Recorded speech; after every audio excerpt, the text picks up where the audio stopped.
I'm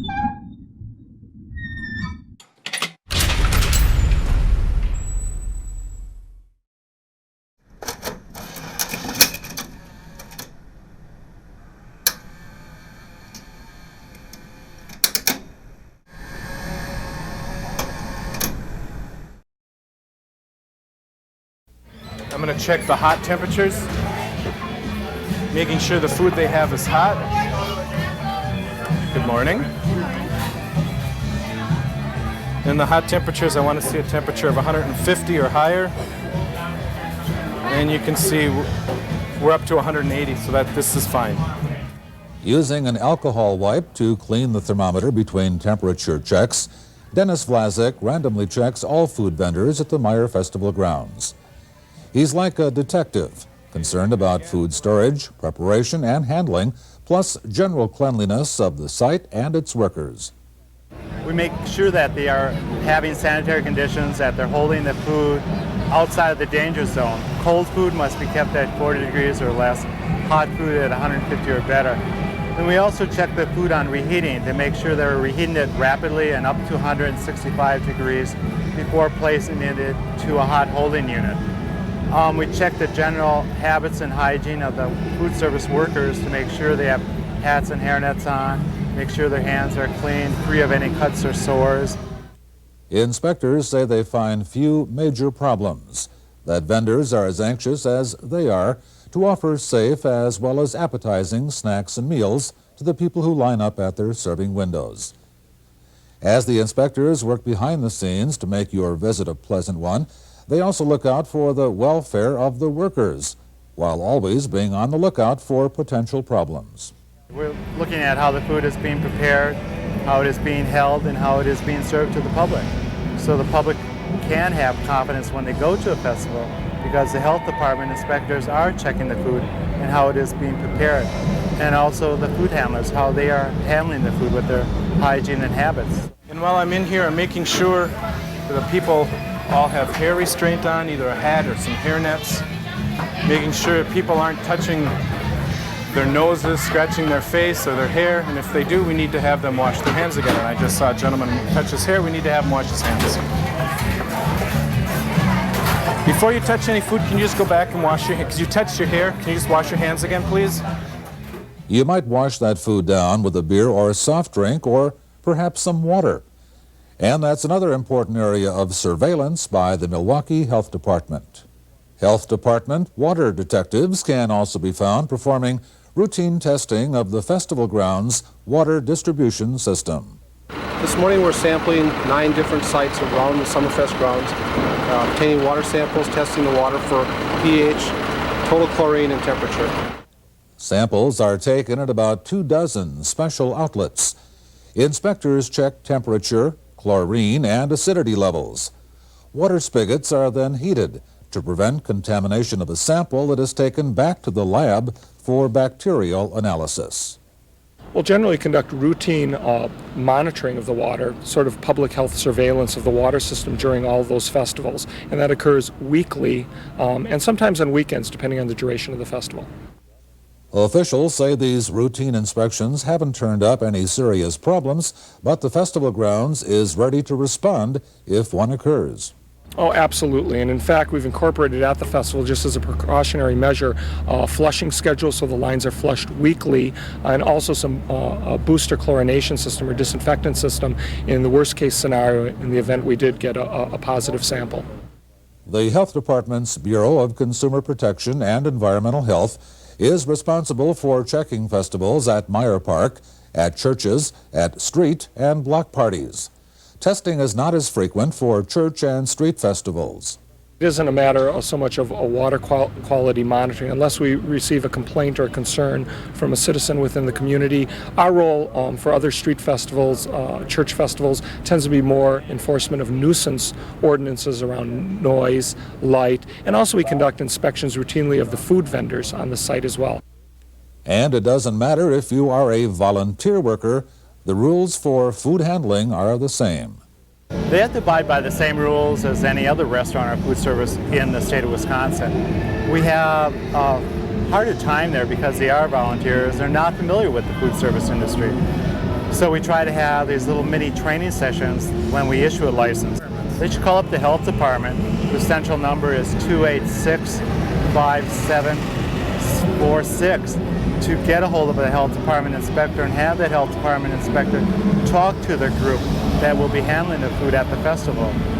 And they'll give them different tips on the sanitation rules, and that usually helps during the festival. While a lot of attention is given to the lakefront festivals, health inspectors check 150 to 200 events a year, mostly in the summertime. We consider it an important function. We're happy to be out there and to do the monitoring to ensure a safe and healthful environment for citizens. And in most cases, cooperation from those that you're checking? Absolutely. I think we have a real good rapport with most of the festival operators. They know the health department. They understand our protocols. They understand our reasons for being there and the types of testing and monitoring we perform. And by the way, if you're wondering about the Midway and its safety, that area is checked by inspectors from the state of Wisconsin.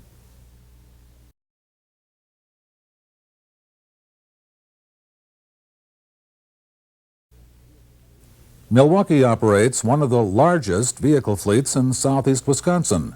When some of them need fuel, they pass right by the gasoline pump and head for the tank of propane, liquefied petroleum gas. The city expects some form of alternative fuel mandate in the future, but at the same time, they wanted to increase efficiency and fight air pollution. We originally wanted to try as many different types as were economically feasible, so we started off with compressed natural gas, and right now we're doing mostly propane conversions. Propane is very easy for us to set up. It costs about $1,500 per car or truck. And you can set up a refueling station fairly easily. Milwaukee has 37 vehicles converted to run on liquefied petroleum gas, only 3 using compressed natural gas. So far, the conversions have only been practical for smaller vehicles. In addition, another 30 pieces of equipment, including this forklift and mobile crane, operate on propane. The only large vehicle using propane is not a conversion. The propane engine of the asphalt reclaimer is original equipment. Propane not only runs the truck, it is also the fuel used to heat the asphalt prior to application. Propane is quite a bit cheaper than gasoline, running about 49 cents a gallon. But that cost is only one factor in deciding which alternative fuel is best for the city vehicles. We're using the propane mostly because it's going to offer us a payback as opposed to natural gas, which we can't get a payback on right now. You figure you spend about $1,500 on a conversion for a car or truck, and so you want to recover that cost over the life of the vehicle, and the smaller cost of the propane over the long haul, we will receive a payback in the long run. How are the city, natural gas, and propane vehicles performing? The answers come from the UWM Center for Alternative Fuels. Working with the city, the laboratory conducts emission tests on Milwaukee's alternative fuel vehicles twice a year. It's much more elaborate than the usual emission test center. We're able to look at the pollutants that come out of the tailpipe in greater detail. We call it speciation. We are able to take those hydrocarbons that are in the exhaust stream and break them down and look at them one at a time and see what's really there. And then that can give us clues as to how well the engines are performing and how well the catalyst is performing, etc. The center says studies of natural gas, propane, and ethanol fuel vehicles generally show them running efficiently and helping air quality. And all 3 of those fuels do a very nice job of reducing the harmful pollutants going up into the atmosphere. So if we make comparisons to performance on gasoline or on diesel fuel, we see improvements. We're definitely cleaning up the emissions into the air. Researchers caution that it's not simply a question of cost per gallon or miles per gallon when studying alternative fuels. They say the energy content of the specific fuel must also be analyzed when measuring fuel efficiency. We'll frequently hear things about, well, we don't get as many miles per gallon, but we have to temper that with knowing which fuel we're talking about and how much energy is in a gallon of that fuel. So just evaluating efficiency in terms of how well it does per volume gallon is not always enough. Sometimes we have to say, how well is it doing for each unit of energy, say a BTU? And on that basis, they're all doing quite well.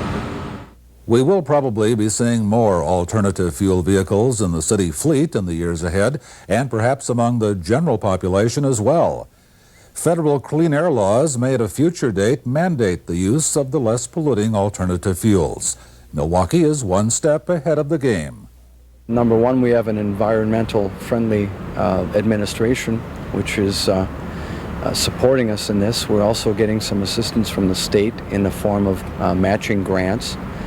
And it's also something that's going to be required sooner or later of fleets. You have the Clean Air Act, and we're going to be required to start buying alternatively fueled vehicles within a very short time. A certain percentage of the fleet on a yearly basis will be required to operate on one of several alternative fuels. So we're trying to get our foot in the door right now, get some experience, find out what works, what doesn't, and what's going to be viable for the future.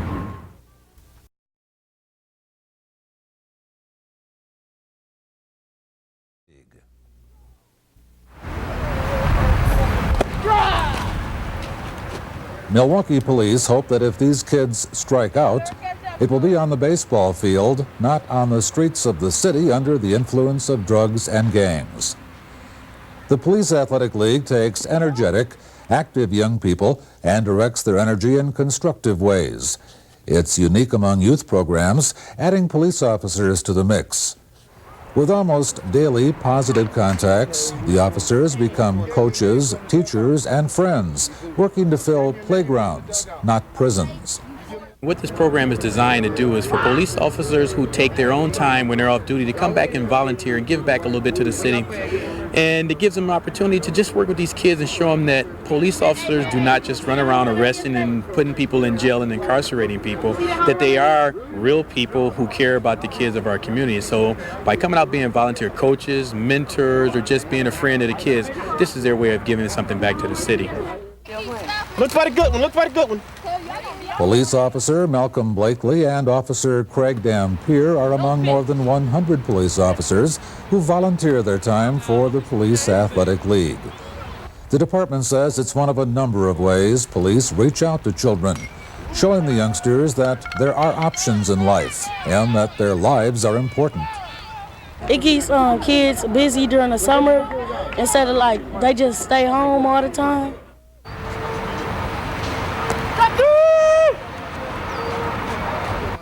That's okay, Eric. Took it though, but that's all right. Get you a glove. Take your helmet off. Get the helmet off. There are 32 teams this year in the PAL Baseball League, 500 boys and girls, ages 10 to 12. Each team named after a Milwaukee Brewer player or coach who may help coach the team when available. The Brewers have sponsored the Youth Baseball League for 5 years, providing uniforms and equipment for the youngsters. Owner Bud Seelig threw out the ceremonial first pitch this year. My hope for the future is this really starts to grow. I mean, I hope what you're seeing now is just the beginning. And it's our hope that every kid in the city of Milwaukee will have the opportunity if they want to play baseball. Baseball is only one of many activities sponsored by the Police Athletic League. The officers come into contact with as many as 5,000 youngsters a year, from the age of 4 to young adults. We do everything from programs such as this is baseball, which we do in conjunction with the Milwaukee Brewers, and we do basketball programs throughout the year. That basketball program runs through the fall, summer, and winter and spring months, so we do basketball on an annual basis. We also do fishing trips during the summer months. We take kids out, we take as many up to 200 kids out on a fishing picnic day. They get to picnic, do a little fishing, and we call it a hooked on fishing, not on drugs day. We do that in conjunction with the DNR. We have a self-esteem modeling workshop, which is for kids between the ages of 9 to 18 years old. It's a self-esteem program. It teaches the kids everything from walking, talking, interviewing for jobs, how to survive in this society with proper ethics, and also good etiquette. So that's another one of our programs. We do a lot of things such as flag football. We take the kids out on trips. We've in the past have sent kids as far away as to Japan. We send kids all over the country, giving them an opportunity to participate through sports and non-recreational things. We take them to the Oshkosh, to the Aviation Museum, to various museums in Chicago.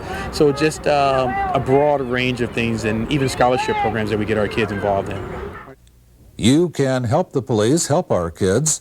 One way is to attend the annual charity game next January between teams of police league coaches and local celebrities. You'll help families of officers who died in the line of duty, as well as provide money for Pell programs, which include 2 full scholarships to the Criminal Justice Program at UWM. Is there a link between Pell and juvenile crime activity? Pell members think so, and say parents also notice changes.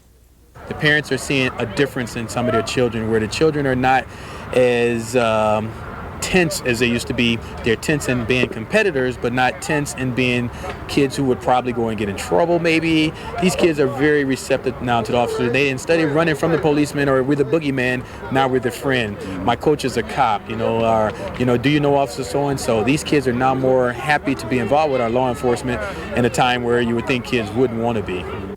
In the game of baseball, someone wins, someone loses. Police officers who spend time with these kids in the Pell program say they can all be successful in a more important contest. The youngsters might not all hit home runs, but with the right help, they can all be winners off the field, back in their Milwaukee neighborhoods. Good job. All right, let's take this thing.